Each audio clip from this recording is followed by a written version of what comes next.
today after your longest career, you don't need to be flattered at all because you have enough credentials in your career. Yeah. And your best of the movies in all the languages, in fact, Right. Tamil, Telugu, Kannada, Malayalam, and all that. Yeah. You Kannada, I haven't worked in Kannada films, but yes, Tamil, Malayalam, and Tamil, Malayalam.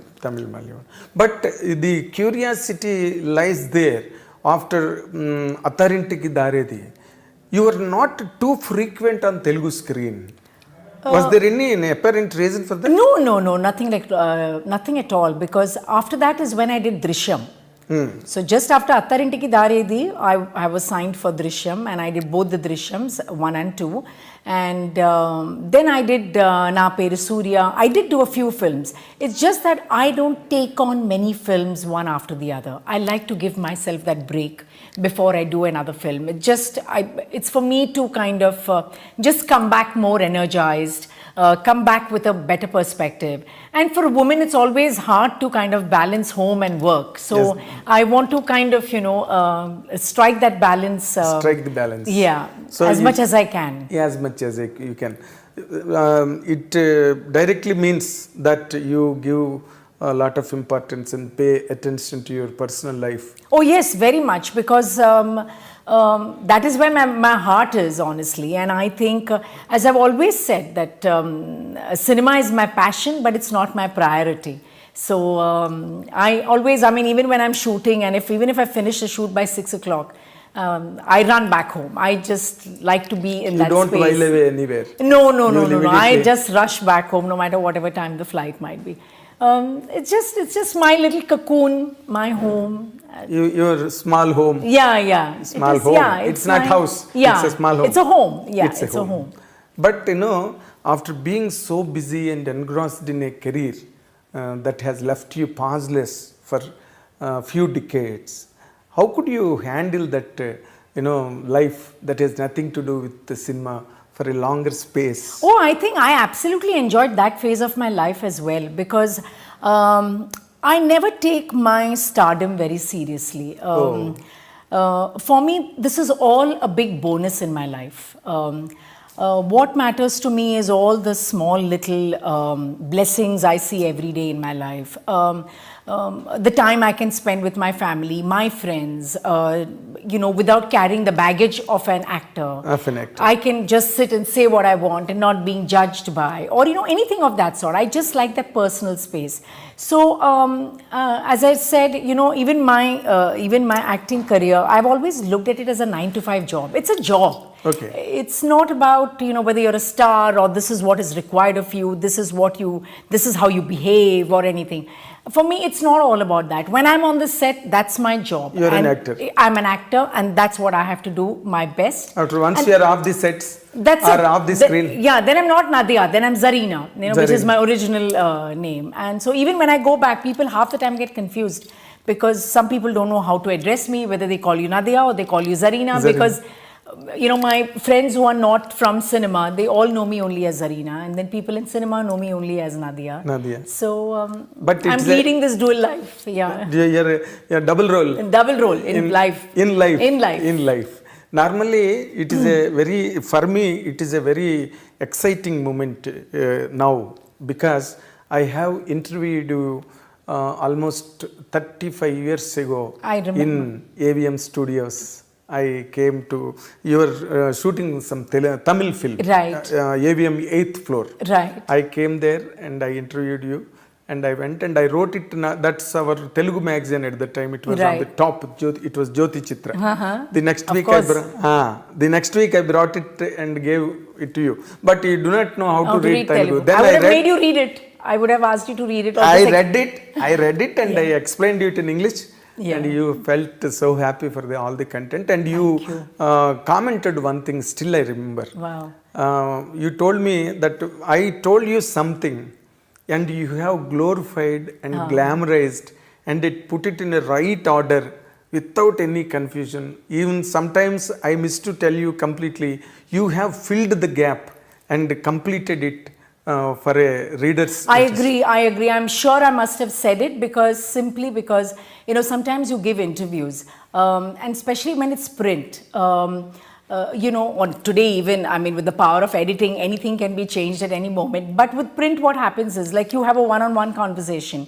And sometimes the tone of the interview can completely change. Can be. And it loses its essence and it gets focused on something else. So I think that's what I must have noticed in your writing is that, I must have said something which is probably I meant it from my heart, but I couldn't express it with words.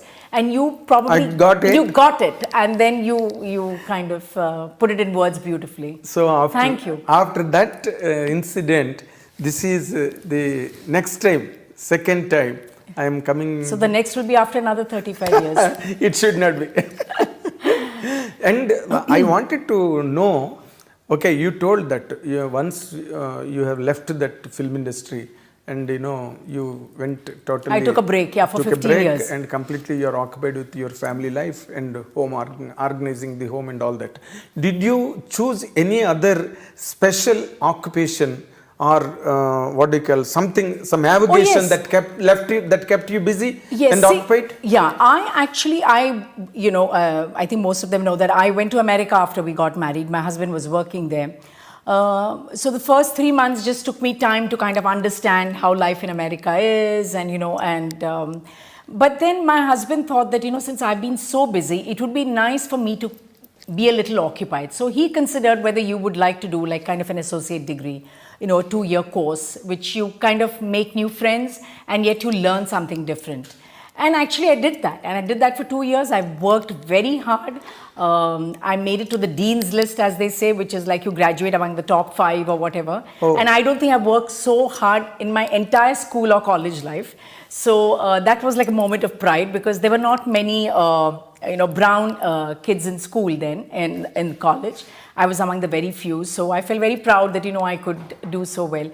So those were the things which I did, try to manage home and my studies, and my husband would help me out also, because everything had to be done on the computer and you had to print out your papers, which I'm not used to typing. So, after work, he would sit and, I would like write it down and he would type it out for me or make a few changes or whatever. And so that was a big help, actually, big help. I made some friends in America and, locally Americans, and just understanding their culture. It was a lot of learning, and I absolutely enjoyed it. But another interesting thing also, because you were such a top star hero in those days, in Tamil particularly, let alone other languages. Yeah, because Telugu, I think I did only 2 or 3 films. Yeah. Very negligible number. Negligible. But you were a sort of artist, a superstar in Tamil at the time. But normally when it comes to the point of marriages and getting together, in cinema industry normally happens between a superstar hero and a superstar heroine. It happens naturally in any given language, like Dharmendra Hemamalini. Right. You can take such instances. But such things never occurred in your life? No, because I met my superstar husband before I came into films. So I knew my husband even before I... you came into the film industry? Yes. So I knew him even before I got into the industry. That's where you could skip the film industry and it's superstar years. Yeah. They are unfortunate people. But, coming back to one particular point, see, in the film industry, you will be, you will be admired, you will be worshipped by the people around you, and audiences wherever you go, your fanfare, and people throngs around you. And once you get married and go away from here, you will miss all this. You don't have anything around you.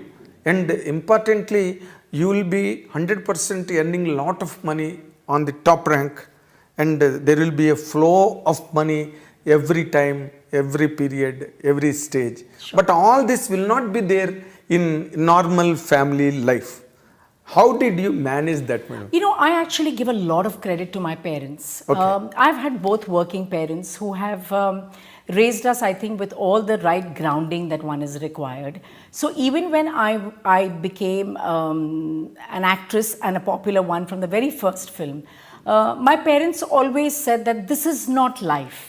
I mean, there is more to this. More to this. So they always instilled that in us. And since I told you that I met my husband even before I got into film, so I knew at one fine day I'm going to get married to him, and that is going to be my path, and I'll do this for a while and just enjoy the. Yes, it's like as you said, it is 9 to 5 job. It's a 9 to 5 job, and I took it as a hobby. And as I mentioned earlier, I didn't let the stardom get to me, because I think if I would have gotten the stardom get to me, life would have been very different.